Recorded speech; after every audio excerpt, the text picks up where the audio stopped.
Should we be proselytizing people? What is the difference between proselytizing and evangelization? And should we be trying to convert anyone to the Catholic faith? Some people have a little bit of a misunderstanding about this, probably because of things that Pope Francis has been saying. So I'm here today with the excellent Eric Sammons, author of The Old Evangelization. We should talk a little bit about that. Eric, welcome back. Thanks for having me again, Taylor. This is a good topic. A lot of people have questions about this. I've gotten into a little bit of a confrontation with the priest before on this topic of don't proselytize people. So before we jump into it, though, happy feast day. Yes, Our Lady of Guadalupe. Our Lady of Guadalupe. I did a video yesterday, in case you missed it, on the feast of Our Lady of Guadalupe, the history of it, the legend going back to St. Luke, St. Gregory the Great, the Spanish Guadalupe. So please check that out. And we'll go ahead and begin. Well, let's switch things up. We'll begin, instead of with the Our Father, we'll begin with the Hail Mary, because it's Our Lady of Guadalupe. We'll do the Ave Maria. In nomine Patris et Filii et Spiritus Sancti. Amen. Ave Maria, gratia plena, Dominus tecum, benedicta tu in mulieribus et benedictus fructus ventris tui, Iesus. Sancta Maria, Mater Dei, ora pro nobis peccatoribus, nunc et hora mortis nostrae. Amen. Our Lady of Guadalupe, pray for us. In nomine Patris et Filii et Spiritus Sancti. Amen. Amen.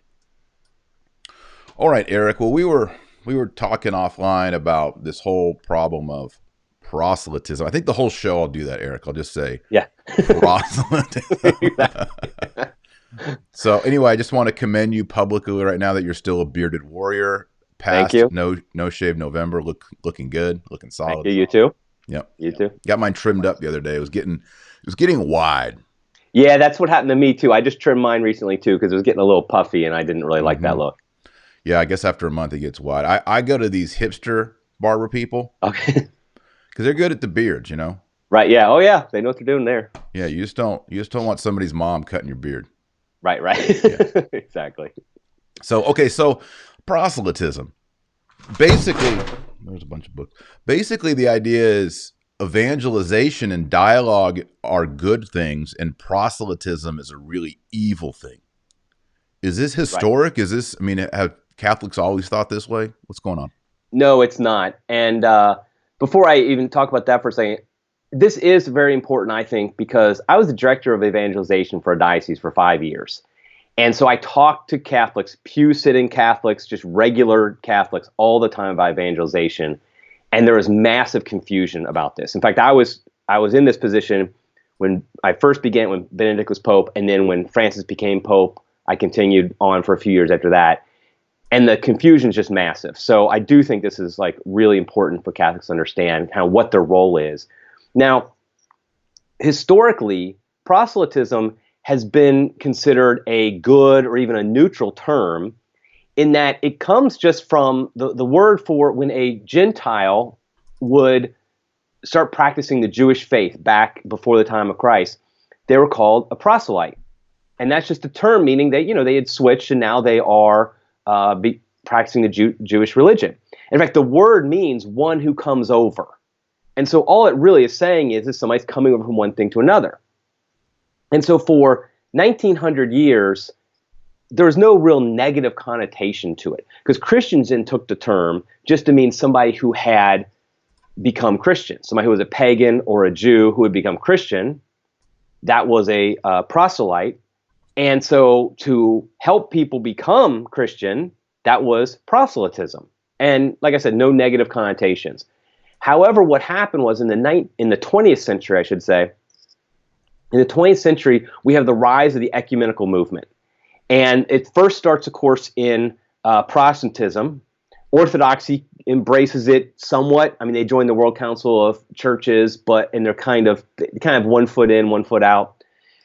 And then Catholicism, until Vatican II, really did not embrace the ecumenical movement hardly at all. There was little bits and pieces here and there. I remember I wrote a paper in my master's degree program about this, like what did the Catholic Church do in the ecumenical movement before Vatican II? It was a little bit here and there, but overall, they weren't fans of it. Let's just say that.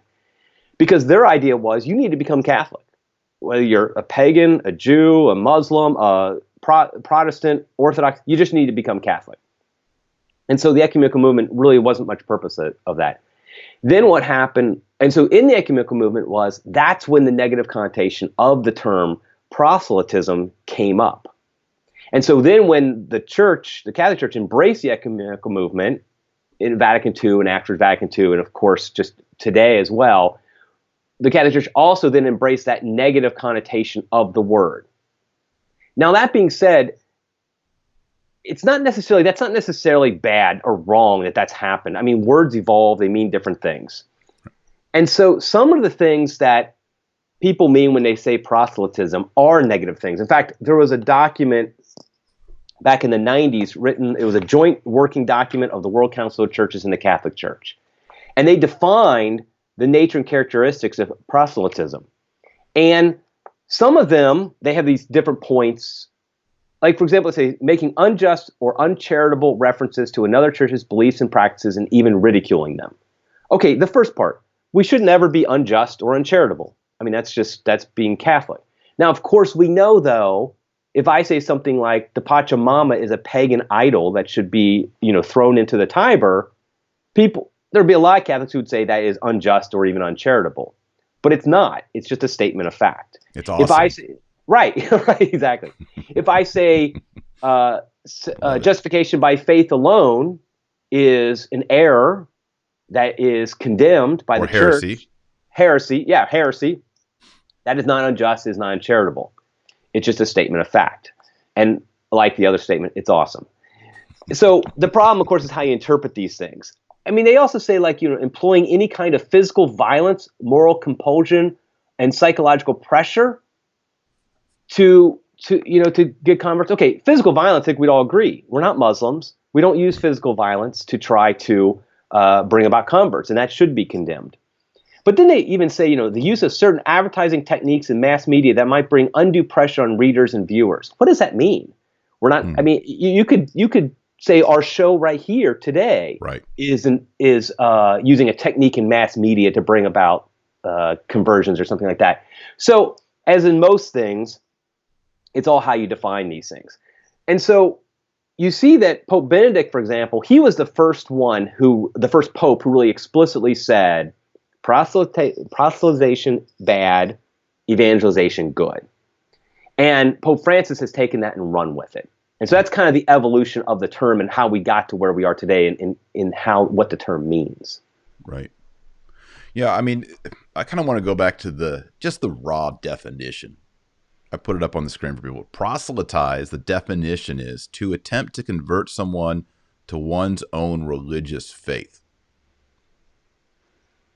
I mean, literally, we're commanded to do that by Jesus Christ. Yeah. And it's an interesting thing because I kind of look at the two terms, proselyte and apostle, as two sides of the same coin. Because proselyte means one who comes over, apostle means one who is sent. Well, why is the apostle sent? He is sent to get proselytes. I mean, he's sent to convert people. Right. And in fact, that's really a major difference between Christianity and Judaism. If you look at the Old Testament, Judaism was not, the nation of Israel was not given the task by God to go out and convert the nations. Their job was to be the example to the nations. And so they really are. I mean, you hear Pope Francis talk about this a lot. We'll talk about this later. He talks a lot about, by our actions. We don't go out, we don't try to convert people. Instead, we just are a good example. That's actually, in a sense, going back to the model of Judaism before Christ, that you're just a model, right, and that people come flocking to you. And that was their job. That's exactly what they're supposed to do. They don't always do a great job of it, but that is what they're supposed to do. Well, Jesus changes that. And we see that, of course, at the end of Matthew, the Gospel of Matthew, when he tells the apostles, go out and make disciples of all nations, baptizing them and teaching them. And they are supposed to specifically go out and make disciples. Well, a disciple is somebody who gives their life to Christ and so therefore converts to Christ. And so we're literally commanded to go out and make proselytes. However, whatever term you want to use it, that's what we're supposed to do. And in fact, both you and I are converts.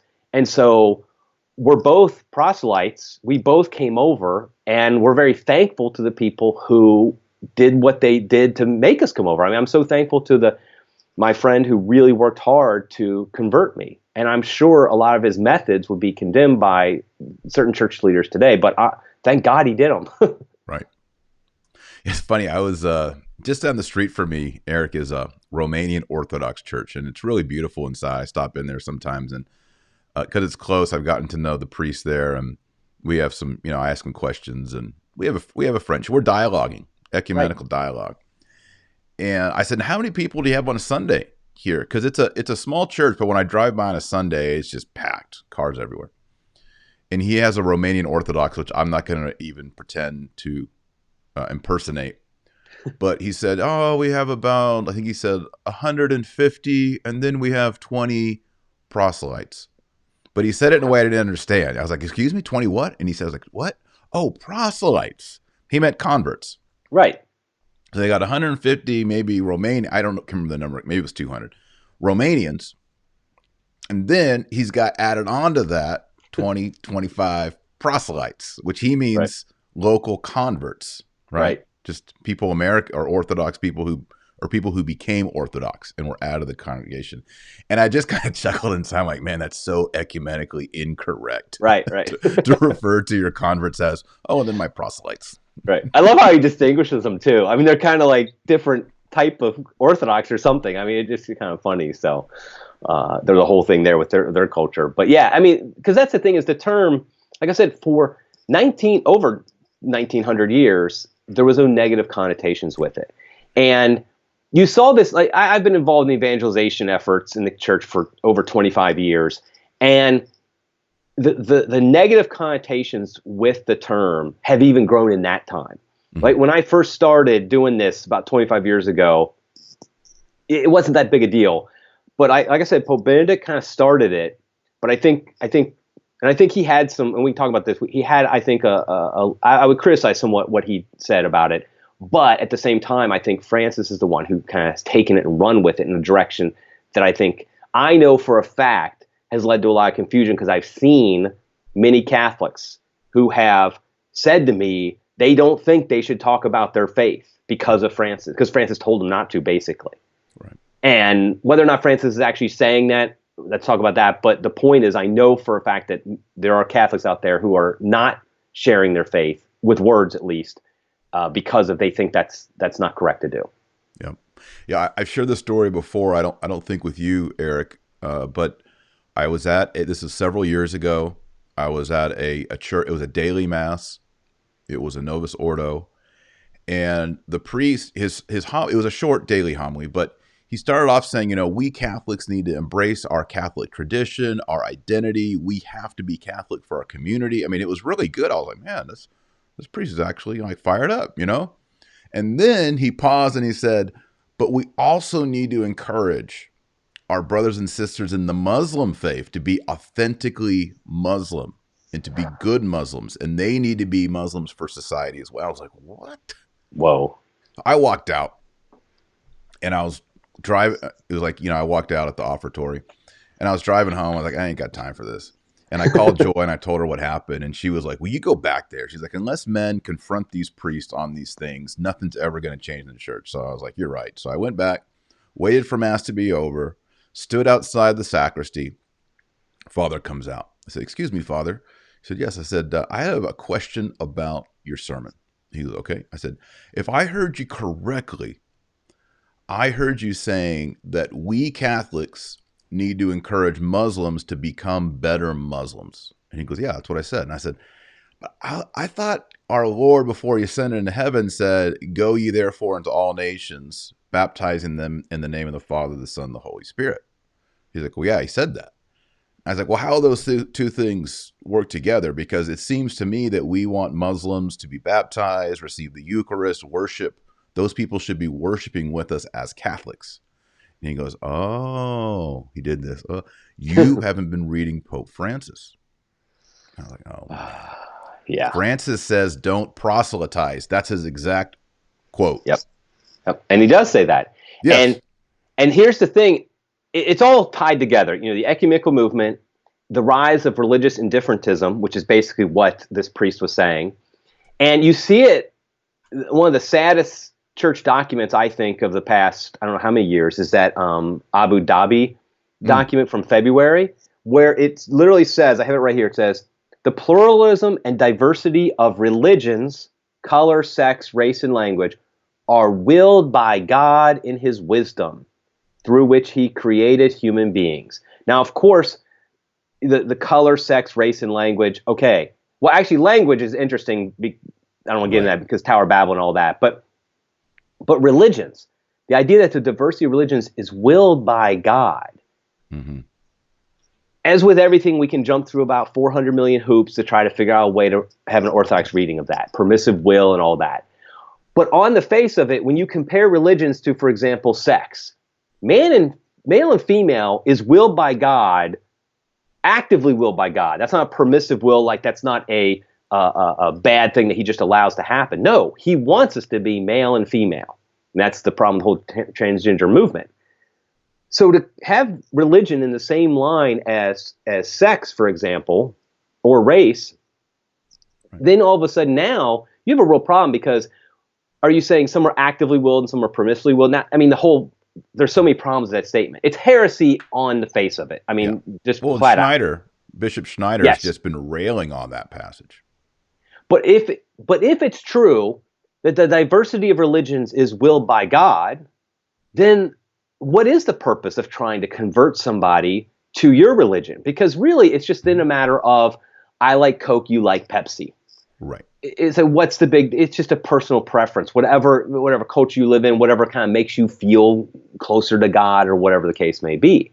And so we see the real underpinnings of this fear of proselytizing is the fact that we don't really think not only that we don't think one religion is better than the preferred, what is it?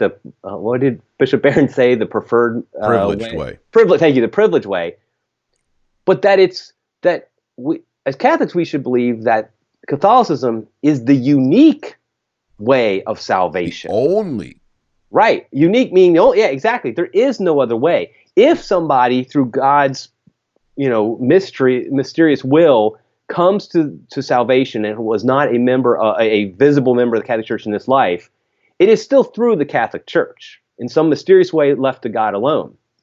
But the fact is, the only way we know as people, as humans, how somebody gets saved in salvation is through being a member of the Catholic Church. And so you got the whole anonymous Christian thing that happened with Ronner and everything, that's all influenced it, because it's like this whole idea that, well, the person will probably go to heaven anyway, because we know that they could be saved if they're not Catholic. Well, okay, but again, the only way we know that they can be saved, and so it's on us to say, okay, we're going to do all we can because Jesus told us, and he literally it's one of the few things he commanded us in the sense of, okay, y'all got to do this, is go out and make disciples. And so it's essential.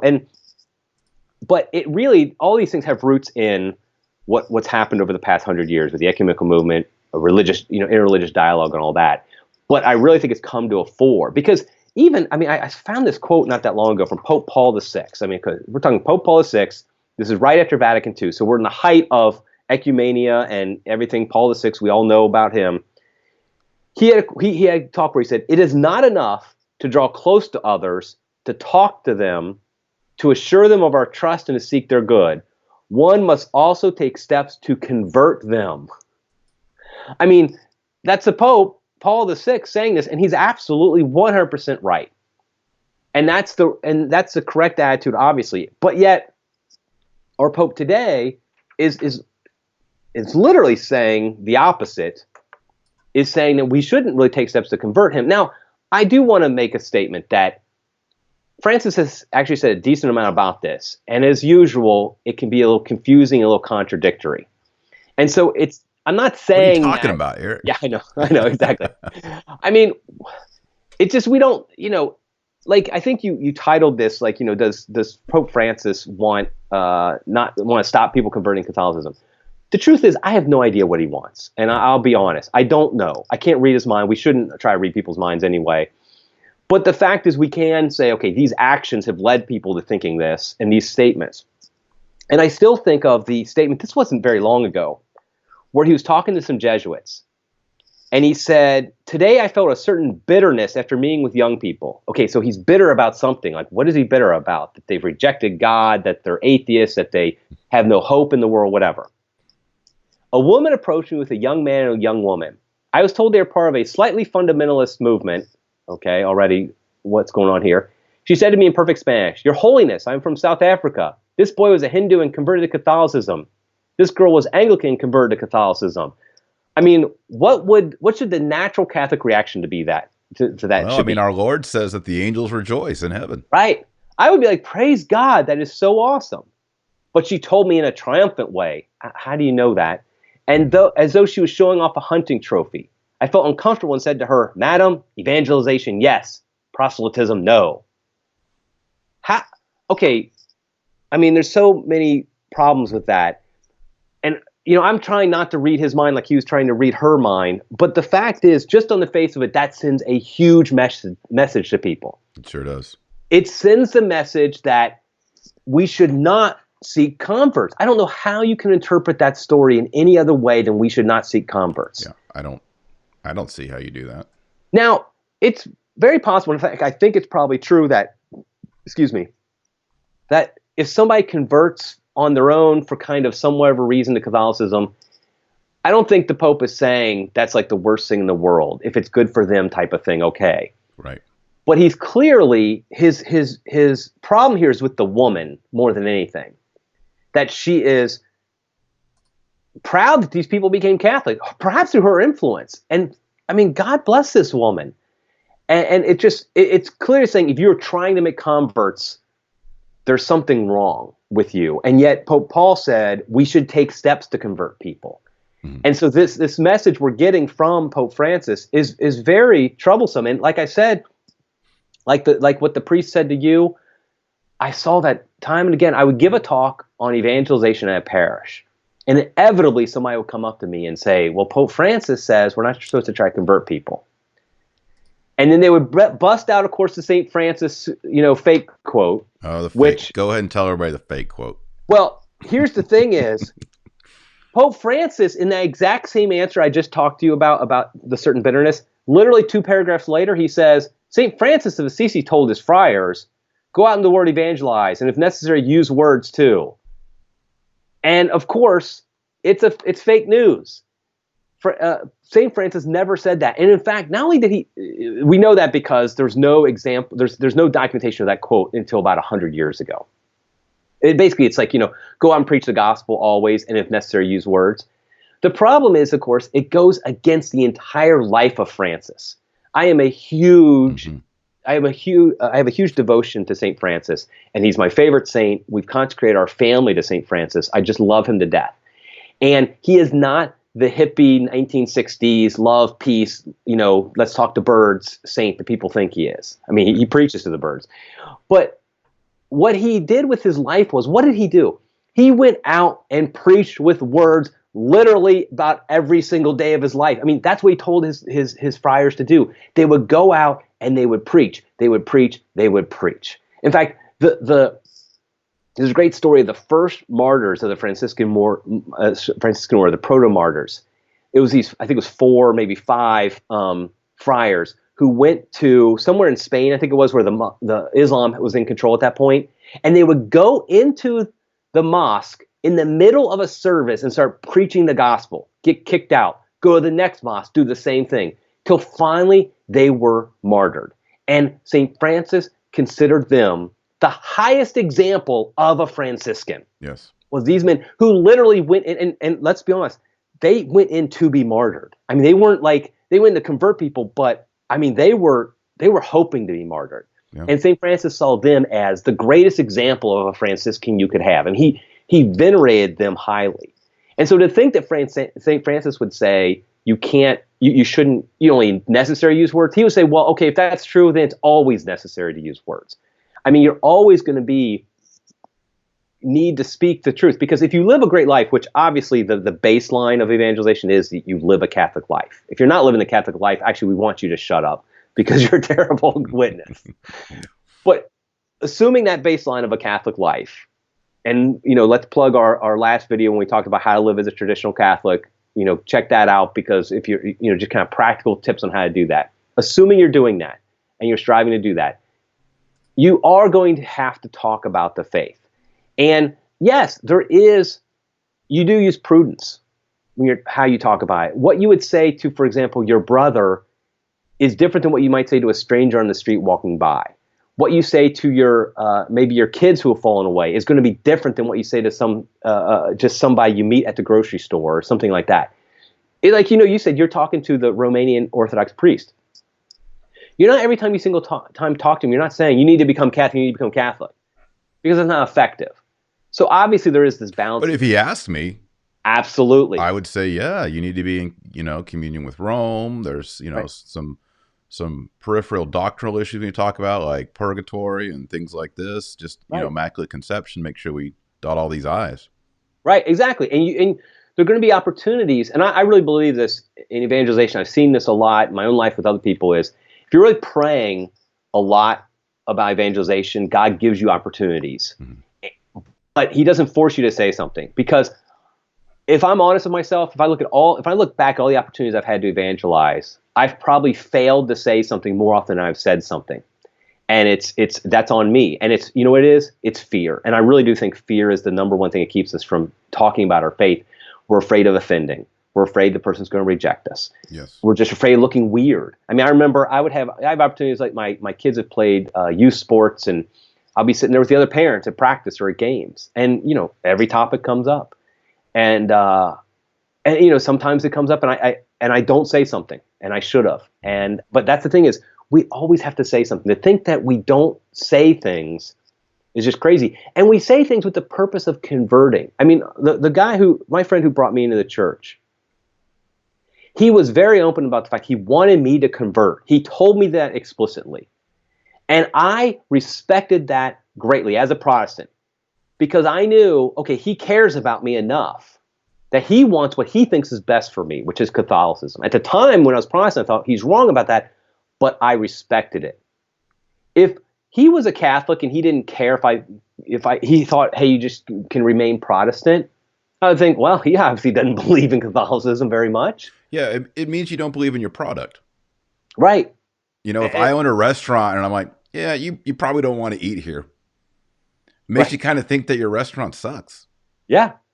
And so that's really the message we're giving. Yeah. And I really do think it's a message that Pope Francis gives, whether he intends to or not, is that Catholicism is just something at the salad buffet, and just one thing you can pick or not pick, and it doesn't really matter. Like, I don't think he would say that you shouldn't become Catholic, like nobody should become Catholic.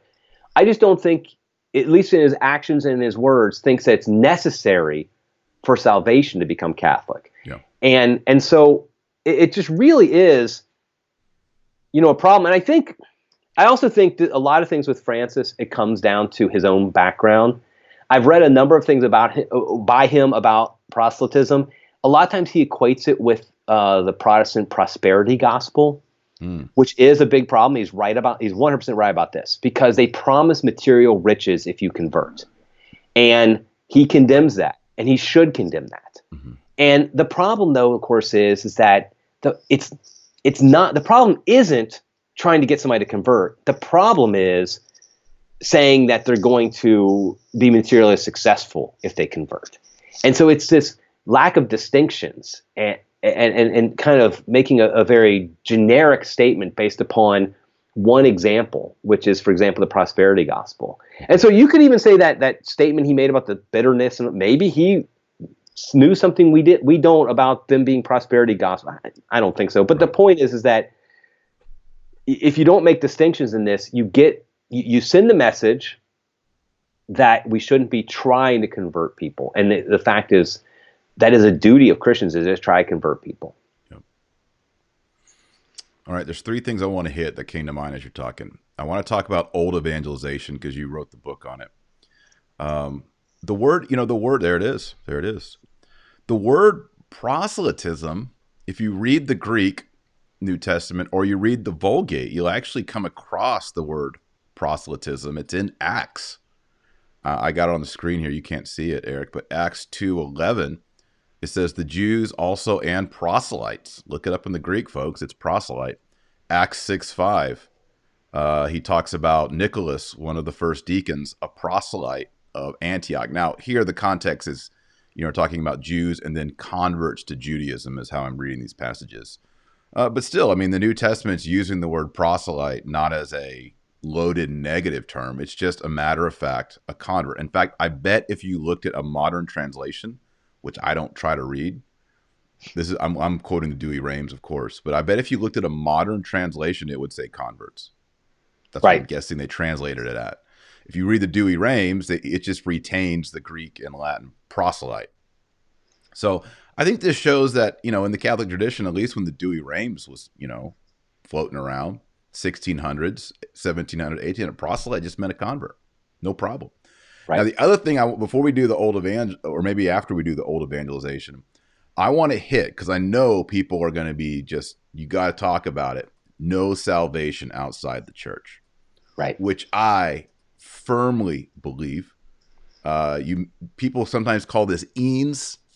That's from the Latin extra ecclesiam nulla salus. Outside the church, there is no salvation. This means even if someone on their deathbed, let's say that practiced pagan Hinduism their whole life, they could have a deathbed conversion. I mean, for all we know, Eric, Christ himself could appear to them in an apparition on their deathbed. Absolutely. And they could make an act of the will for faith, hope, and charity and a desire for baptism, and that would unite them to the Catholic Church. They would actually be saved inside the Catholic Church. So I think this is something that we should emphasize this. Outside the church, there is no salvation is really just John 14:6. I am the way, the truth, and the life. No one comes to the Father except through me. The church is the body of Christ. And then you have popes, Pope Innocent III, Council of Florence, Boniface VIII. No salvation outside the church. What say you, Eric? Yeah, that's a great question. Actually, a book I'm writing right now deals with this somewhat. And first of all, as a Catholic, you have to believe that outside the church is no salvation. It's actually a dogma of the faith. Yes. Now, of course, as with everything, there can be interpretation issues. And the church has basically said that baptism is the means by which we enter the church. So you have to be baptized in order to be a member of the church, which means, if we take it logical conclusion, that means you have to be baptized in order to be saved. Now, what's happened is over time is the church has realized there's three different types of baptism. There is water baptism. That's the one we all know about. Sacramental water baptism. Sacramental water baptism. And that, of course, is the ordinary means of salvation. Exactly. That is the ordinary means. If there is a possibility of water baptism and it is turned down, then that person is in trouble. They're not saved. Right, exactly. There's also the baptism of blood, which, of course, martyrdom.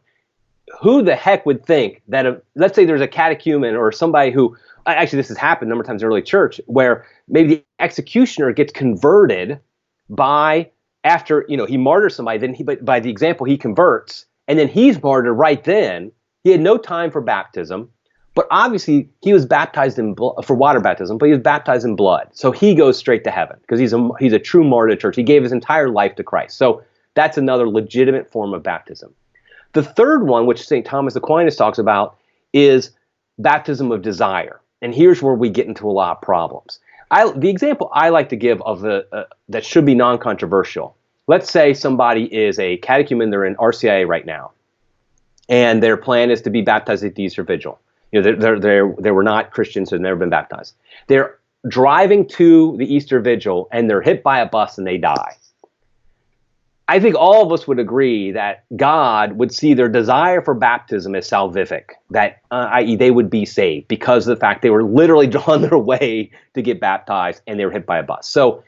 And they had explicitly stated, yes, I want to be baptized. Yes, I mean they signed up for RCA, they've gone through the classes, they've done all the things to say, I want to be baptized. So that person traditionally has always been held that person will be saved. Now, the issue now becomes, though, that the meaning of baptism of desire has been broadened in recent years. I mean, I think in some ways to the point of basically breaking. Yeah. That you have a situation where if somebody basically is a good person, well, obviously they desire to be baptized. Obviously they desire to be a member of the church. Well, no, it's not obvious. And so I would say it's obviously at all times up to God if that desire was salvific or not. But I know that I cannot assume that, and therefore I have to do what I can to bring that person to water of sacramental baptism. Yes. And I have no excuse. I cannot say, well, he probably is okay, he might be okay, or anything like that. No. The problem is we look at like from God's perspective instead of from our perspective. We're not God. Yeah. We're not the one saying, okay, this person did have a true desire, because we can't read that. All we can say is, I know he does not have outwardly what he needs to have, and therefore I need to work towards it. And of course, the big controversy of this outside salvation, outside the church there's no salvation, is Father Feeney in Boston in the 1940s. And I was looking up, I had this somewhere, and I don't think I can find it right now, when the church responded to that. Oh, actually, here it is.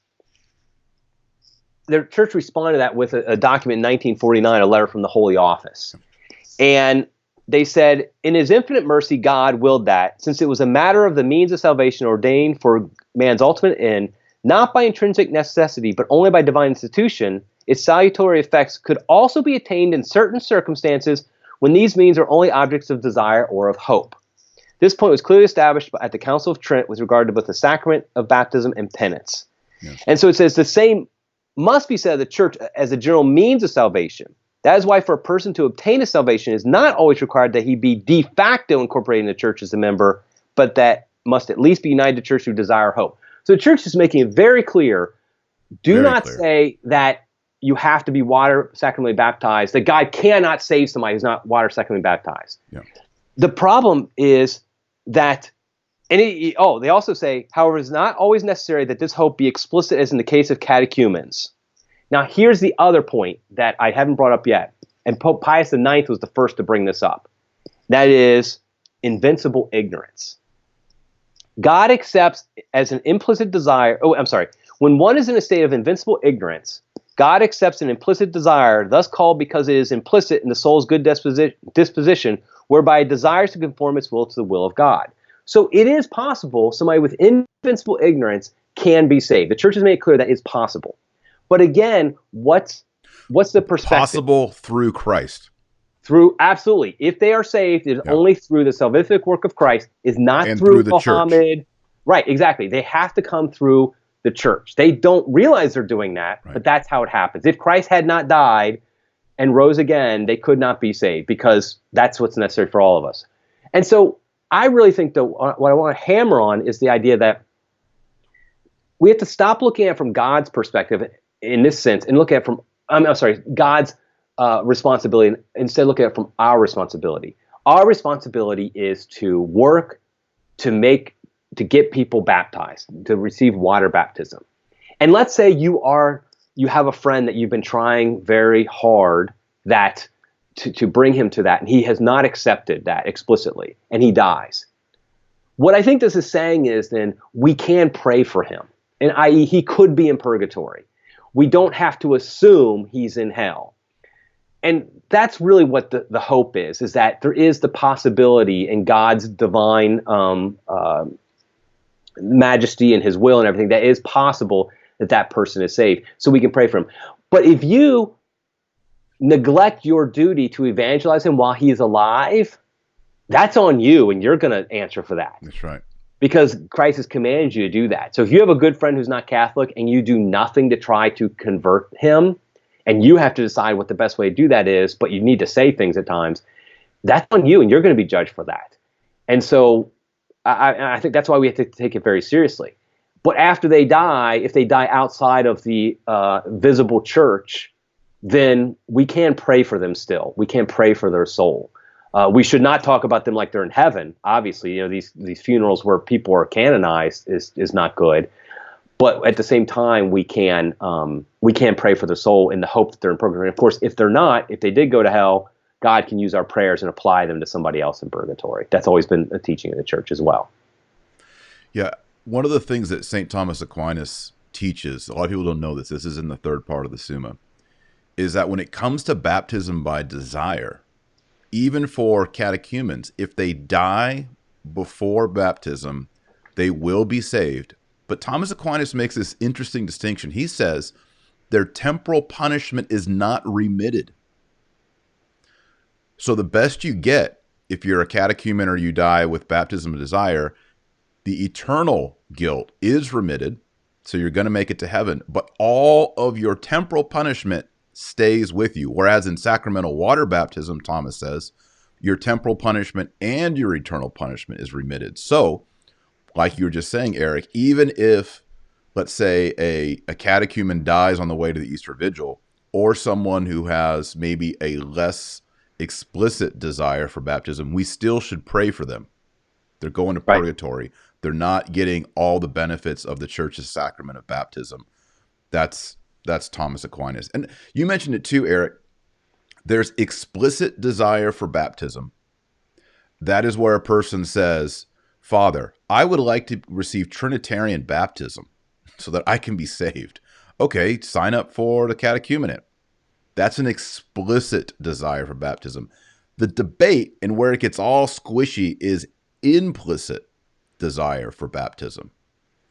I like to use this example. A missionary comes into a town in Africa and he preaches, maybe for 2-3 weeks. He's going through the Apostles' Creed, maybe doing some gospel lessons with the people. The people are getting excited. He's like, okay, tomorrow I'm going to introduce to them baptism, right? And start moving them into a catechumenate. That night, an old man dies of malaria, but he's excited about the Apostles' Creed. He loves the presentation thus far. They just haven't got to the baptism part. I believe, and I think it's pretty much a consensus, that man has an implicit desire for baptism. He's heard about God the Father. He's heard about God the Son, God the Holy Ghost, right? He just hasn't yet learned of the instrumental cause of salvation, which would be baptism. Right? Yeah, now, exactly. What gets kind of crazy is you hear, 20th century Jesuits say, well, I saw a Hindu person help carry the groceries for an old lady. That's implicit desire for baptism. Like, I don't know about that. Yeah, I mean, really, St. Isaac Jogues, let's talk about good Jesuits. St. Isaac Jogues, if you read his writings, he's the great missionary to North America, martyred for the faith. He assumed the Native Americans he was preaching to were going to hell if he did not reach out to them. He assumed that. And because he assumed that, he endured unbelievable hardships and tortures for Christ to bring them salvation. That, I think, is where the real problem comes, is our assumptions. Today, we assume those people are going to heaven. And so we don't do anything because they're anonymous Christians, or they have an implicit desire, or they're good people, or whatever the case may be. In fact, sometimes Catholics are even assuming that their religion saves them, their false religion saves them, which is complete heresy. You will not be saved for following Islam. You may be saved as a Muslim because of some implicit desire we can't know of. Not as a Muslim. They'd be saved as a Catholic. Right. Yeah, exactly. That's what I'm saying. You're not saved. Anyone who's saved is saved as a Catholic, period. Right. They're saved through the church, through Christ. There is no other way. Loving the Quran more than everyone else doesn't do squat for you. You're done. Right. And so I honestly think that we need to go back to the assumption that people are not practicing Catholic faith, or at least on the road to hell. Yeah. And boy, you say that now and people just freak out. They're so judgmental and all that stuff. It's like, I'm just simply stating what, the assumption that Catholics have made for 2,000 years. And it's what made them go out into the nations and preach the gospel. Why do you think, look at St. Peter. It starts with him. I love his sermon at Pentecost. And they ask him at the end, they were cut to the quick, and they ask him, what must we do to be saved? And what did he say? Repent and be baptized.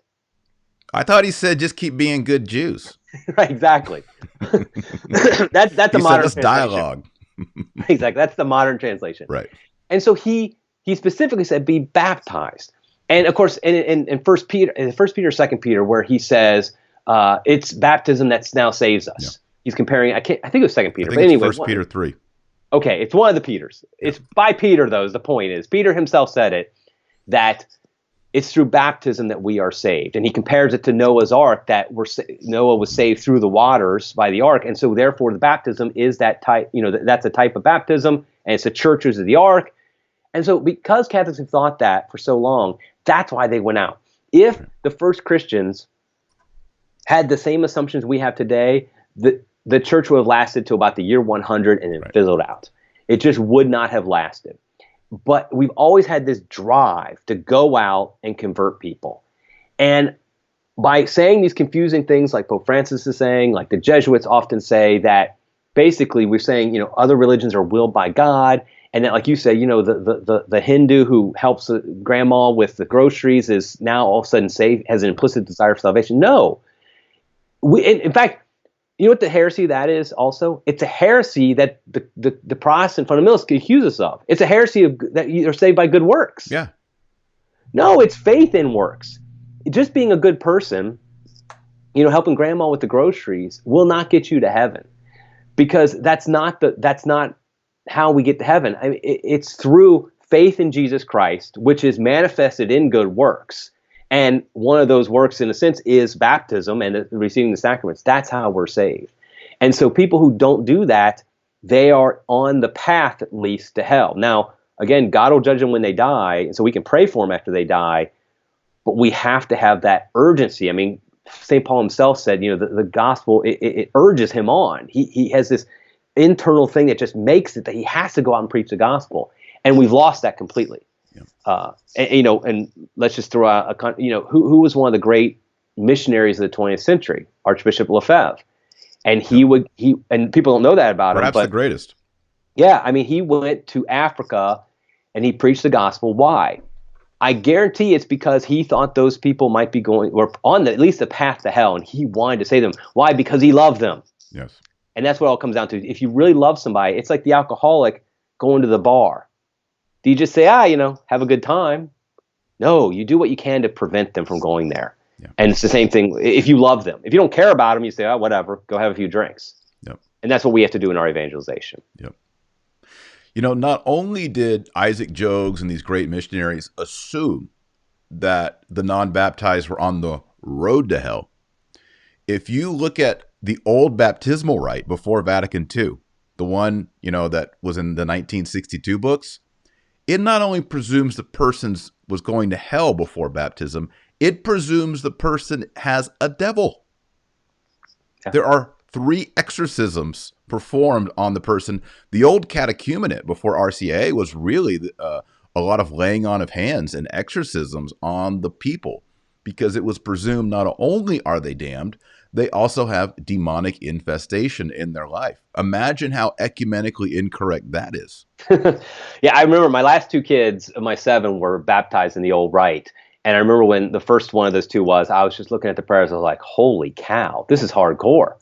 And it was awesome, though. And it's true because I think you had a show with Tim Flanders about this, about the new theology, and about how basically the kind of denial of the impact of original sin. Mm-hmm. And that we're kind of directed towards heaven. That is not true. We are directed towards hell because of original sin. Only Mary and of course Jesus were directed towards heaven at their birth, at their conception. But we are on a path to hell if we don't do anything about it. So it's not even saying like, Joe neighbor who wasn't baptized Catholic is like worse than you are. You are on the path to hell too. We all were before we were baptized. And so we have to make that assumption with people. And of course, the new evangelization, which, we know how that term has been abused, but a proper understanding of that term, or at least one I'll make up for it, is that there are a lot of baptized people who need to be evangelized now. And that wasn't the case, hundreds of years ago. Now we have lots of people who go through the motions to get baptized, which is good, they're baptized, but they're never catechized, they're never evangelized. And so they are too, they have, through mortal sin, they're also on the path to hell. And so we need to evangelize them as well, even if they've been baptized. Because they've turned themselves around through their own actions. Right. They turned away from the path to heaven that they were on when they were baptized. And through mortal sin, now they're on the path to hell. I saw this, I was teaching my kids from the Baltimore Catechism the other night, and there was this great picture of Jesus is on the cross, and there's this kid, and he's nailing it, and the word sin is right there. And it's like, make it very clear what sin is. Baltimore Catechism is so good. It really is. I've been telling people, hey, they say, hey, my wife, fell away, or my wife's not Catholic, or how do I get, back on knowing my faith? And they're shocked when I say, get the Baltimore Catechism. Like, the kid one? I'm like, yeah. If you were trained on the Baltimore Catechism, which is rare now, when you were 7, you've probably forgotten 60% of it. If you were never trained on a legit catechism, you're going to be reading that and be shocked. And the pictures are great. There's the kid who has venial sin, or has mortal sin, and Jesus is inside of him, like, sad. That's great. Yeah, exactly. You're wounding and hurting the Sacred Heart of Christ by sin. We all need to know that, because then when we're in the moment of temptation, we'll think to ourselves, I don't want to drive the nail in deeper. I don't want Christ to weep. Right. That's the love. This is the true conversion, the true proselytization of the heart to Christ. Yeah, and so I think that's the big takeaway, I think, though, is that we have to assume people are on a bad path, and we need to help them if they're not practicing Catholics, that is. Right. And we need, and our duty is, in fact, it's not just like if we feel like it, it's our duty to do it. Yeah, and I think our Lord is reminding us in our current cultural situation, because there was this great optimism in the early 60s. And you see this in the opening, quotes of John the 23rd. Everything's going to be great. And now, you have drag queens reading stories at your public library. Right. And who can't look at that and say, there's some demonic possession going on here. Right. We got the whole trans thing. Like, that's not, it's almost beyond mental illness. And we're now being confronted with what ancient Roman Christians saw, which was paganism. Like, their neighbor literally worshiping Zeus, and their neighbor literally being possessed by devils. So evangelizing them wasn't just a mental conversion. It's bringing people out of the darkness of Satan's reign and bringing them into the light of Christ. It's a very radical transition. And maybe in the 50s and the 60s, people had forgotten that. But now in 2019, you look around, or look in Europe, pornography, LGBT, trans, drag queen, all this, drugs, porn, all this stuff. You're like, this is some serious demonic filth. And, bringing up the optimism of the 60s and Vatican II and John the 23rd is actually a great point for evangelization. If you look at the documents and the writings of that time, I do believe that church leaders, including John 23rd, really thought that if we just kind of sat down and talked this out, people will come along and see that, hey, Catholicism's all right. That's probably the way to go. I don't know, Eric, because they wanted to change the liturgies because they knew your normal Protestant was not going to like the traditional Latin Mass. Well, part of that talking is making it palatable, as they saw it, to the people. And so they thought, if we just kind of smooth out the rough edges, like this liturgy that talks about sacrifice so much and stuff like that, and saints, all that. Like saints and sacrifice. Let's kind of just cut that out of the Mass. But the idea, though, is it was an intellectual thing to them, that they thought, okay, if we're all kind of good-natured here. And that is a key point of evangelization. When you are trying to help somebody convert, you are literally battling demons. And you're battling spiritual forces, which is why if you're not bathed in prayer yourself, if you're not really having a spiritual life, you're going to fail. But the point is, this is a battle. This is literally a war going on for souls, and we're trying to rescue souls. And so we've kind of dropped the whole spiritual aspects of it, the real spiritual battle going on, because when we see somebody who, decent guy, whatever, but he's Muslim or whatever the case may be, maybe he's a fallen away Catholic, we're like, he's a decent guy, something like that. No, he is likely influenced by demons. And so we need to pray, have the prayers of the church behind us of exorcism, things like that, in order to bring him from the kingdom of darkness into the kingdom of light. And that's what the saints have always done, and the great evangelizers. Somebody like, you think St. Francis Xavier went to China and Japan and stuff and didn't think about demons and trying to oust them through action? Of course he did. He was, I mean, that's why he had things like holy water and things like that.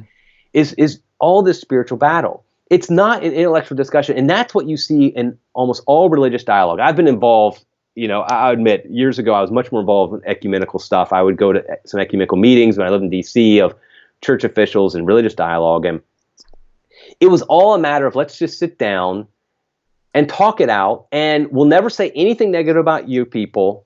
You can sometimes say stuff negative about us because we're like, I don't know, we're always apologetic for what we believe. But we will never say anything negative about you people, and we'll just we'll tone down what we believe as much as possible, and then we'll all go out and get drinks afterwards. And that really is what most interreligious dialogue and ecumenical dialogue at the highest levels of the church is. It's just a bunch of friends who get together, they chit-chat, they do some documents, and it might sound like I am being very dismissive of it, because I am. It's worthless. It's become completely worthless. I do think, I was just talking about this the other day on Twitter. Like, I do think there is a place for ecumenism. You know what the best ecumenism in the world has been in the past 20 years? The pro-life movement. I joined the pro-life movement. What is that, ecumenism? Well, I'm going to call it that. Okay, I'll give it to you. Well, my point is this: is that when I got involved with pro-life as a Protestant, converted to Catholicism a lot through the pro-life movement. That's good ecumenism. In that we had a shared goal.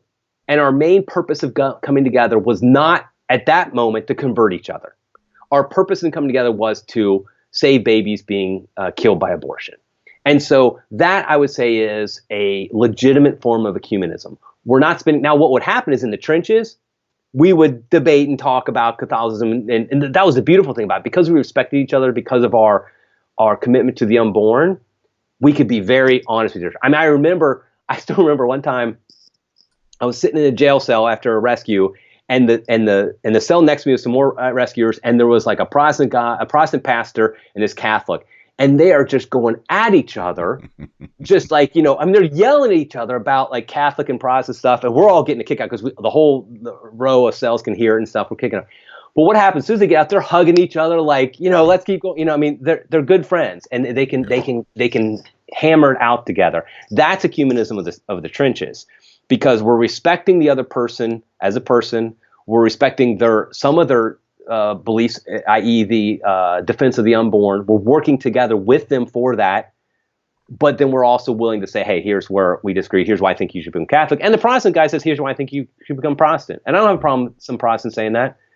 Yeah. If they think that's true, they can say that, and I'll just tell them why I think they're wrong. So, but official ecumenism, they're just producing documents and having cocktail parties, and they're not helping foster the mission of the church to save souls. Yeah, I agree. When I was an Episcopalian priest, ecumenism hurt me. I would meet up at these events and be around bishops or around other Catholic priests, and they'd say, "Oh, Father Marshall, how are things at your parish? Y'all getting ready for Lent and all these things?" And I would leave those meetings, and I would think to myself, I know on paper the Catholic Church says my orders are invalid, but when I hang out with them, they act like they are valid. They act like my masses are legit, our liturgy is legit, everything going on. That was pretty confusing. And then I remember often, I know Episcopal priests right now, maybe they're watching this, whatever, they often think, well, the local bishop calls me father. He supports my men. In fact, Pope Francis was even encouraging some of these Anglican bishops and clergy not to enter the Catholic Church. Talk about a knife in my own heart. Yeah. So it does affect other people negatively. If you're hanging out with the Lutheran and you're like, oh yeah, your faith is awesome, whatever. He's wondering, well, did the Reformation happen or not? Because Martin Luther had some pretty hard things to say against you guys, and you guys seem to think it's great. Or you see Pope Francis standing next to a Luther statue in the Vatican. What is this about? It's fostering indifferentism. Yes. Which is the sin, the error, that it doesn't really matter, you're indifferent to what people are. Lutheran's good, Methodist is good. You know, oh, let's have the Lutheran female clergy come to Rome and do some blessings. No, that's telling everyone that women's ordination in Lutheranism is okay. I can't tell my kids all these things and then be like, but we're going to have a drag queen over and he's going to read you the Advent lessons after dinner tonight. My kids would be like, wait a second.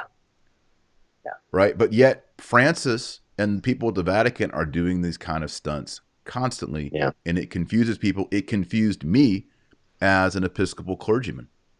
My best friend, I've been friends with him since high school, is a devout Calvinist. He lives not too far from here. And our sons have become very good best friends because they play on the same baseball team and everything. But here's the thing. He and I, we go at it. We always very clear what we believe. I have told him on numerous occasions, you need to become Catholic. I've made that very clear. My son knows this as well. In fact, the funny thing is our sons are now kind of going at each other a little bit too, still in friendship, but they both are kind of, you know, they message each other with little comments about the faith and stuff like that. And that is also, I would think, legitimate ecumenism, because I've made it, I'm not going to not be friends with him because he's a Calvinist, but I also have made very clear with him he needs to become Catholic, that I really believe he needs to become Catholic. And so, you know, that is a legitimate form of evangelization. It's not that you have to hate these people or distance yourself from them. But here, I think, if you ask me what a key point of the old evangelization is, it's making people uncomfortable. Mm-hmm. We never want to make people uncomfortable, but it's only through discomfort that we change. If everything is hunky-dory, like everything was hunky-dory for you as an Episcopal priest, according to those Catholic priests, well, there's no need to change. It's only by making somebody uncomfortable that they will start to think like, well, maybe I shouldn't be. So yeah, when I tell, we joke about it sometimes, but when I say to my friends, seriously, you need to become Catholic, he's uncomfortable, I'm uncomfortable. Yes. But that's that's not a bad thing. That's a good thing. Because I want him to know whenever he's with me that I think he needs to become Catholic. And he does. He knows that I think his practice of the Christian faith is not full, and it's not a good way to do it. It needs to be Catholic. It has error. Yeah. Yeah, it has a lot of error. And so I think you know, we have to be willing to make people uncomfortable, and that's not what we're willing to do. Like when I was talking about before, I used to be terrible at this. I'm trying to get better through prayer and work. But I would sit with the other parents at the Little League game or something like that, and something would come up that would somehow touch the faith or Christianity or culture, something like that. And I would not want to really say what I really think because I knew it would make everybody uncomfortable. Yeah. And it's something I've confessed because it is a sin. Yeah. It's a sin of omission. And it doesn't mean you have to be a jerk. I mean, you know, we're not saying that. But at the same time, if they say something about the faith, about some topic, then you do have a duty to say, you defend the faith on some level, and you have to decide how that's best done through your personality, through the people you know, all that stuff. But you can't just sit there and not do anything, because that is a sin of omission, actually. One of the things that mitigates the discomfort in those situations is expressing humility as a Catholic. This takes people off their guard. I had a really good Protestant friend, kind of, you know, he was kind of going around in different ways, and finally he just asked me outright, do you believe that I, as a Protestant, am going to go to hell? And I said, okay, well, before I answer that question, I want you to know that I believe that myself as a Catholic, practicing Catholic, I am not sure that I'm not going to get out of hell. I'm not sure that I'm going to get to heaven. So just because someone is a Catholic doesn't mean my default position for myself or anyone else is they are going to heaven. Only God judges us, and we will make it if we have faith, hope, and charity and grace in our hearts when we die. And if we don't, yes, we will go to hell. You will go to hell. So the question for you is, how do you get faith, hope, and charity in your heart? How do you get grace in your life? And I often just kind of go after, if they're Jewish, I say, well, how's following the law working for you? If they're Protestant, right, I'll say, well, you know, 1 Peter 3:21 says baptism now saves us, but then there's these problems of mortal sins after baptism. Let's talk about that. Is mortal sin for real? How are you going to get the mortal sins remitted? Don't you need to go to confession? I mean, this opens up all kinds of conversations. It's not just like, if you have the word Protestant on your sweater, that means you're going to hell. We're talking about all the mechanisms of salvation in the New Testament. You know what's interesting about what you just said? That is actually the legitimate way that you do what Pope Francis calls accompanying. Because what you're saying is you are accompanying him on the path to hell if you don't do these things, and you want to accompany him on the path to heaven by doing these things. That's what you're saying. You're saying you're a fellow. You're also on a journey, just like Exactly. I'm on the journey. But, right. You're going in the same pilgrim. I always like to use the word pilgrimage because journey ends up sounding a little too weak for me. But we're on a pilgrimage together. Yeah. We all can stumble. I can stumble. I can turn around and start going the other way at any moment. I mean, I could fall into mortal sin today and then die. I have no guarantee of salvation until my death happens and I'm not in a state of mortal sin. Yes. And so the same is true of our Protestant friends, our non-Christian friends, all that stuff. So I think that what you just said is a great example of how you actually do accompany somebody, because you're saying, hey, this isn't out of pride. I mean, I don't have anything to do with the fact that those who were baptized as kids, especially, it's like, I didn't have anything to do with that. I mean, it was the grace of God that I was baptized. Yeah. And I don't have anything to do with the Catholic religion in the sense that I didn't create it. I didn't invent it. I didn't make it the way of salvation. Jesus Christ did. That's right. And I'm just hoping that I can go along for the ride. and I want you to come with me. So and you say, the fact is, if I commit a mortal sin and don't avail myself of the sacrament of confession, I will go to hell. If you commit a mortal sin, Protestant guy, and you don't go to confession, you don't repent of your errors, you will go to hell as well. Yeah, there's no. This is the historic Christian Catholic faith. Right. Can't change it. It is what it is. You were raised in a different tradition. You weren't taught these things. We're now talking about them. Do you want it? And of course, just to be clear, the term accompanying today usually means you accompany people in their sin. Right. And you don't try to lift them out of it. You see this especially with the outreach to homosexuals, LGBTQ, whatever, all the alphabet soup, is that we say we accompany them by basically holding their hand and not saying what they're doing is legal. If they're committing homosexual acts, right, that it's seeing them on the path to hell. And I just saw and the same thing is true with heterosexual. Right. It's like, well, I'm living with my girlfriend. It's like, can't do that, dude. Right. I just saw the other day where a bishop said that if a guy's committing a suicide, he would hold his hand while he does it, because that's accompanying the church accompanies him all the way. That is not that is heresy. That is evil. That is demonic, frankly. Mm-hmm. Because what you would do is, if somebody's committing suicide, you do everything in your power to stop it. And just any sin. If somebody's committing sin, most sin that people commit, we have no power to stop it. So we don't. That's why we're not constantly trying to keep people from sinning. But there are times somebody's committing a sin, you at least can do everything you can to prevent it. And so if, for example, you have a friend who is active in the homosexual life and they're going out to a bar that night or something like that, you say to them, you really can't do that. That is going to lead you to hell. Those activities are going to lead you to hell, and you really need to stop. Now, can you physically stop them? No. I mean, it's not their kid. I'm just talking about a friend. Right. But you should say something. If you don't say something, it's a sin of omission and you will be judged for that. That will be on your ledger, so to speak, when you die, and you don't want that. Yep. And if all of us have made these mistakes and not spoken up, I'm sure I have. Like Eric said, confess it. Right. Confess it. It's in a way being complicit with other people's errors, and then just start a new day. Start over. And I did have a priest tell me that it wasn't a sin what I confessed, but his absolution still counted, so I just took it. Of the 1,300 people watching right now, raise your hand if you've had priests tell you sins aren't sins. Yeah, pretty much everybody. This is why you should go to confession and go to churches where the priests are good. So when your kids go to confession, right, and your teenagers go to confession, they get true spiritual counsel and not a hall pass every time. Exactly, because they won't keep going back. I mean, the best priests I've gone to for confession, they smack me upside the head. Yep. And I tell you what, especially when you have a persistent sin that you keep doing over and over again, and you confess it over and over again, especially if it's to the same person. You tell them, I've been confessing this. This is like, I've confessed this now for the past few years. I mean, I had a priest one time, I said something like that, and he basically just, in the confessional, he just hammered me. And I felt awful. I felt like about this tall.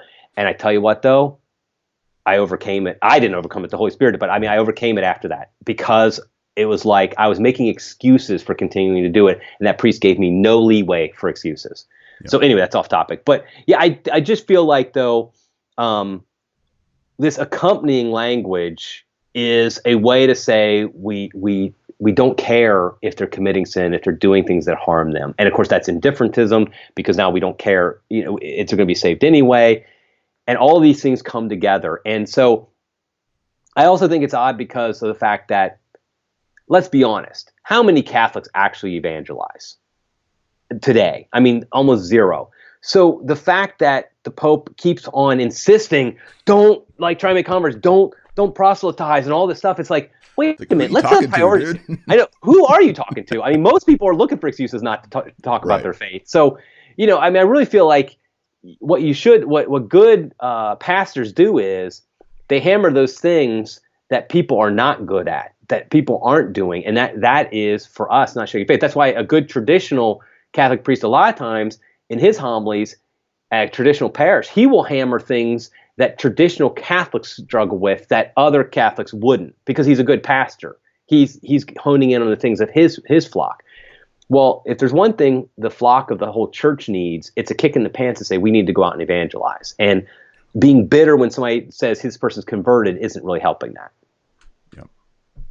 Yep. And another way to put it, it's not a competition. It's not like, yay, we got 12. I put 12 notches on my belt. I got 12 people baptized or whatever. Look, I always say it this way, like, why do you want me to become Catholic? Why can't I just be whatever? I'm like, to me, the highlight of being a Catholic is the Eucharist. So God became man. And then there's this miracle of transubstantiation where bread and wine becomes the God-man, the Logos, body, blood, soul, divinity. I want everybody to experience the love and joy of the Eucharist in the holy sacrifice of the Mass. Even if the Hindu was somehow going to make it. I don't think he is. In this life, he needs to experience every Sunday the beauty and the joy and the grace of the Eucharist, period. I want Protestants to experience the Eucharist. You can only experience the Eucharist if you are Orthodox, you believe the Catholic faith, and you're in conformity with the teaching of the Church. So it's not just like we want to mark people off on the list. We actually want to make them go deeper with Christ in the Eucharist. That's the goal for all of us, because if you're in love with the Lord in the Eucharist and you're united with him, literally in the Eucharist, then that is a sign that you will be united with him forever. Yeah, the funny thing is that if you become Catholic, not only will your life after death be much better, your life on earth will be better. Not in the prosperity gospel way of now you're going to make a bunch of money, or you might be dirt poor. I mean, look at all the great saints who've been dirt poor. But your life, if you practice the Catholic faith, is more happy because it's more holy. And so your life here on earth actually is better if you become Catholic than if you, and I realized that, as a Protestant convert, how much deeper I was able to go in the faith once I became Catholic, things I had never even imagined. I remember like 5 years after I had come into the church, I remember thinking, man, I had no idea it was this amazing, this awesome to be Catholic when I converted. I mean, I wish I hadn't waited as long as I did. I mean, it really is. And again, it's not material prosperity, but I have no problem telling somebody, if you convert to Catholicism and you live the Catholic faith faithfully, you will have a better life. It might be in poverty, it might be in riches. You'll be indifferent to that if you're holy. Right. But the point is that you'll have a better life, and on this earth. Obviously, once you die, you'll have an infinitely better life than if you're going to hell. But even in this world, and I think you're right. I think if we love people, we want that for them. Yeah. Let's close up by the old evangelization. You wrote the book. Yep. Hold it up on the screen there. Old evangelization. Okay, so you have pagan people. Let's just pick a country. We could pick Ireland, Germany. Let's pick Germany. All right, there's all these pagan people. They do human sacrifice. They do animal sacrifice. They worship idols. They have a pantheon of many gods and goddesses. And one day, some guy shows up in a robe and a tonsure haircut. And what's he do, Eric? What happens? What's the old evangelization look like? He gets the axe out. He gets out the axe. He chops down the pagan tree. Yeah. And here's the thing, and I think one aspect of the old evangelization is it's very manly, because we've feminized the church so much that it's not attractive to men. Because here's a reality that is very politically incorrect, but it's true. Women will follow both men or women, and men will only follow men. And so therefore, what do you want your leader to be? You want him to be a man because both men and women will follow him. And when I say men, I don't mean just biologically male. There's a lot of biological males out there who aren't really men. And I'm not saying some stupid, like, macho, you like insult women, call people fat and stuff like that. No, I'm talking about true manliness, which of course is being Christ-like, being sacrificial and giving up your life for others. Yeah, strength and sacrifice is how I always define it. Strength and sacrifice. Strength and sacrifice. Well, Boniface, that's what he was. Mm-hmm. And that is what attracted people. Like, this is a real faith. And the martyrs, of course, do that. That's the ultimate sacrifice. Because why? They're willing to give up their life. Like, wow, this must be so awesome that somebody's willing to give up their life for it. I want to know more about this. When Boniface goes and he's man enough to cut down the tree, because why didn't anybody else cut down the tree? Because they were afraid. Because they were being wimps. Because they were afraid, the gods will come down and destroy them. Well, he cuts down that tree and nothing happens, because God protects him, of course. And of course the gods are demons. And so he's a real man. And so he is bold in his proclamation. That's the other thing a manly expression of the faith does. It's not afraid. It doesn't like worry about, what will people think of me? That's what I did wrong for years. Like I was afraid what people would think about me. That's not manly. I was being wimpy about it. And so we have to be very manly about it and be bold in our proclamation of the truth. That's the old evangelization, because I think that's what attracts people.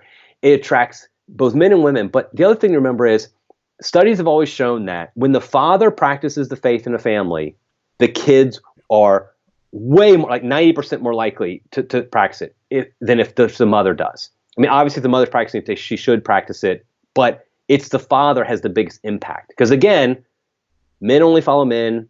Men and women both follow. I mean, women follow both men and women. So no, well, you had it backward, didn't you? Men will only I did originally. Men will only follow men, but women, they'll follow women, but also men. And so therefore, the men in the family have to be the leaders. And so that is how. And of course, evangelization also includes your own kids. So if father's listening right now, you're evangelizing your kids every day. And so if you give up that role of evangelizing, of being the example, your kids are going to suffer for it. But that's why, honestly, the people that the church should be most reaching out to is the men, because the women and the children will follow. Mm-hmm. Whereas if you focus just on bringing in the women, then some of the kids may or may not follow, the men will not. And we see that in, you go to your typical parish today, and the whole army of women come up to get their hands clean and be Eucharistic ministers, and they run the parish. And we know this. I always think it's funny when they talk about, when like the Pope says something about like, we need women in positions of leadership. Like, have you been to a parish before? And they run the place. And it's not this, and the truth is, that's why I really do believe a lot of the direction towards men, because with men, when you convert them, a lot more flow. It's kind of like when Boniface and the other old evangelists, missionaries, they go after the king. And, they get the king, and the country follows. And it's the same thing is true in families. If you get the king of the family, the father, the rest of the family follows. And so I think that's a real focus we need to have. I've thought about writing a book called The Constantine Option. And because if you look at from the 300s all the way up until before the Reformation, almost every single nation that converts to Christ, what happens is eventually they get the king, the chief, whatever. And it's kind of interesting. Sometimes they just get them, but a lot of times what happens is there's a beautiful Catholic woman, and she marries the pagan king, And then he's having some big battle and he can't win. So he says, okay, Jesus, you're the God of my wife. If you can make me win this battle, I'll be baptized. And then he wins a battle.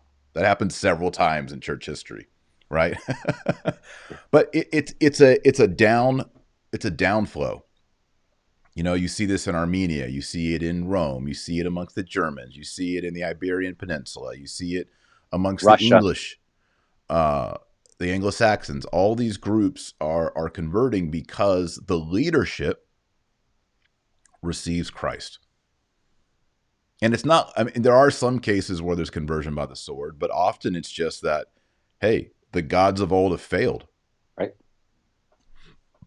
Yeah, and so I think in today, I think we bring that to the family, that the family, the father is the king of the family, and so that should be. It doesn't mean we ignore all like women and children trying to convert them, but there's limited resources, and we have to prioritize. And so I think, and that's why, you know, to get back to what you and I have talked about many times, you talk about the Latin Mass. The traditional Latin Mass is very attractive to men. Yep. And the most instances of the celebration of the new Mass is not attractive to men. And so therefore it's a great evangelization tool, not with the purposes. I've said this over and over again. The Mass is not a tool for evangelization. It's a tool it's to glorify God. That's the purpose of it. But what will happen is evangelization flows from it, because when men see God worshiped and glorified in a proper and manly way, that will stir their hearts and will bring about conversion. And so I think that's a great way in which we reach the men with this robust Catholicism that doesn't apologize for being Catholic and really preaches the fullness of the gospel that converts men. When we convert men, we convert families, then we convert the world. You see this in Acts. You know, Paul's converting fathers. Like you said in Acts 2, the men say, "What shall we do to be saved?"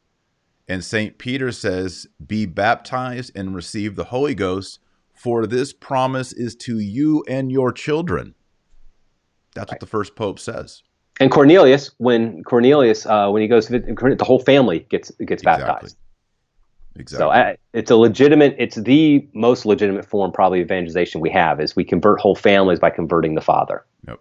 And women out there, just so you know, who have husbands that may not be practicing faith, God love you. We're praying for you, and you're doing great work, and we know you're working as hard as you can, and keep up the good work. I don't want to discourage those women who might have husbands that aren't practicing the faith. Just keep up the good work and praying for them and doing what you can. Yep. Yeah, grace perfects nature. You know where I've seen men convert? This might be a sign of hope for women out there whose husbands aren't converted.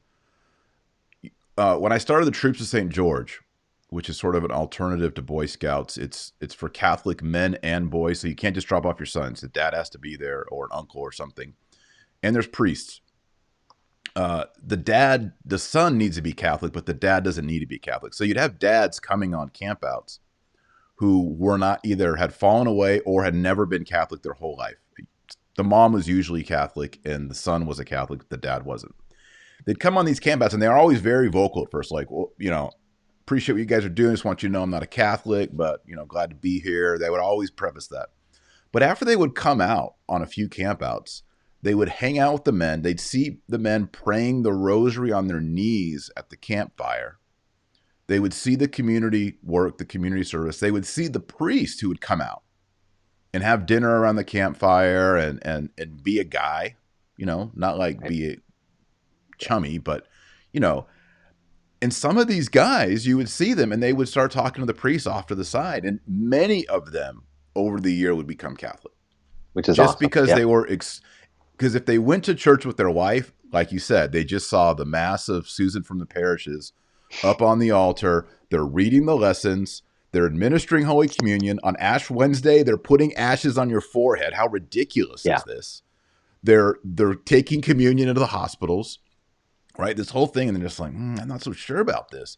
But when they got out with a bunch of other Catholic men, 30, 40 Catholic men, they were out with a priest, and they saw authentic Catholicism, they were attracted to it, and they wanted to become a Catholic. And so many wives crying like, thank you so much. Oh, I've been praying for years, you know, and it just took him to spend a couple weekends with some Catholic guys to realize what it's about. So I think if you're a Catholic wife out there and your husband's away, do something to get him involved with some good Catholic guys. That's how it happens. Right, exactly. At our parish, we of course only use altar boys, and we have an oratory each month for the boys, where one of our seminarians, he teaches them something about the faith, and the dads are allowed to come and encouraged to come as well and listen in.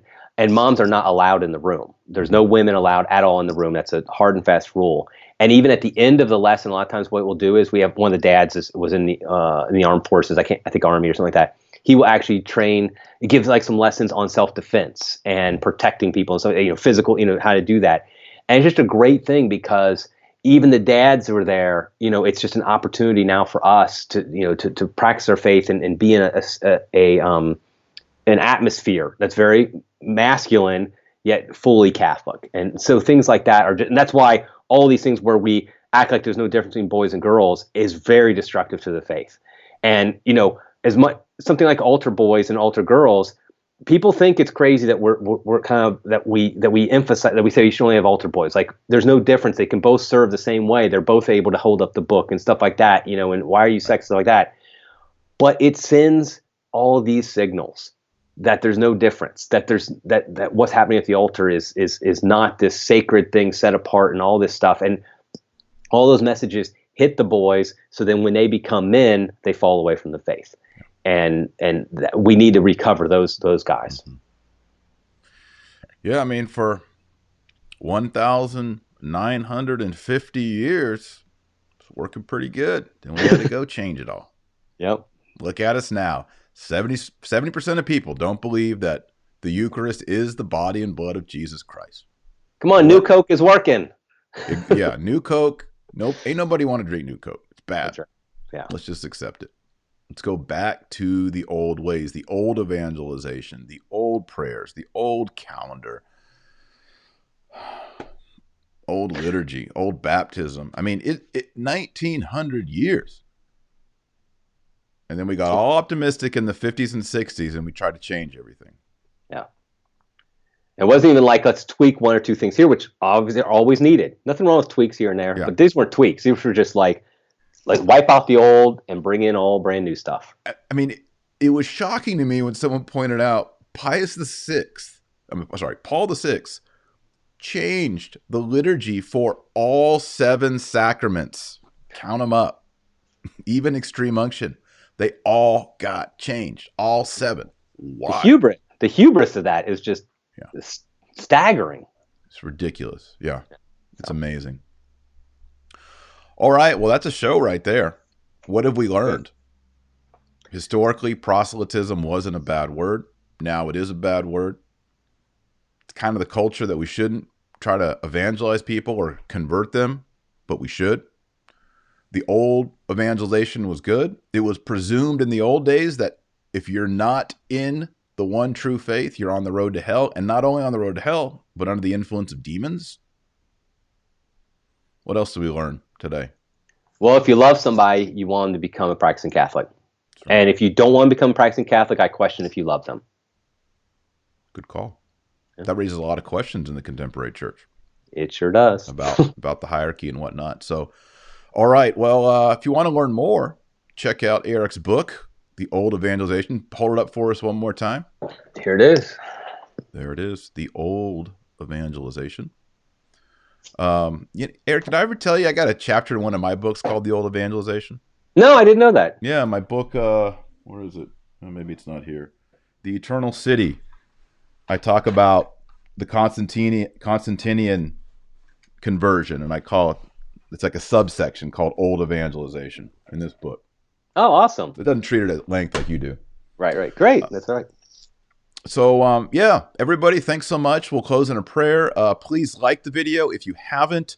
I mentioned on the channel the other day, YouTube has been changing all of these things. A lot of people are unsubscribed, but the main thing is they changed their notification system. If you want to get the live streams like what Eric and I are doing right now, you have to click notifications all. So I don't know if you can see it on this screen or wherever, but go on my channel, Eric's channel, and click on subscribe, and it'll show you notifications.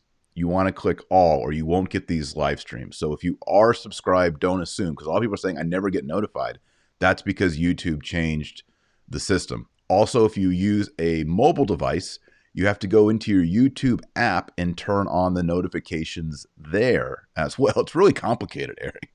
You'd think they want people to see What's stuff. that? You'd think YouTube would want to make it easy for people to see stuff that they're subscribed to. That's what I'm thinking, but they've made it more hard. So please subscribe, and then make sure you click the notifications all. And if you're in a mobile device, turn on notifications in YouTube. You just get a little thing on your screen. Taylor Marshall just went live. Eric Sammons went live. Whatever. So please please subscribe. I appreciate everyone's support on Patreon. I just sent out a bunch of signed free books this week, so you'll be getting those, all the new patrons on Patreon. If you'd like to support my work in the channel, you can go to patreon.com/Dr. Taylor Marshall. You'll get some books in the mail before Christmas. And subscribe over at Eric's channel, what's the name of the channel, Eric? Just Eric Sammons. And I actually haven't done a whole bunch on YouTube, so probably just Twitter is the best way to kind of see what I'm up to. And he's at Eric R. Sammons. Is that right? That's correct. Yeah. And I'm Taylor R. Marshall. We both dropped the R in there because I guess we had to. Yeah. So everyone, thanks for watching. Happy Feast Day of Our Lady of Guadalupe. Go out there and do some old school evangelization. And let's close up with the Glory Be, the Gloria Patri. Nomine Patris et Filii et Spiritus Sancti. Amen. Amen. Gloria Patri et Filio et Spiritui Sancto, sic ut erat in principio et nunc et semper, et in saecula saeculorum. Amen. Amen. All right, everybody, pray that rosary. Happy Advent.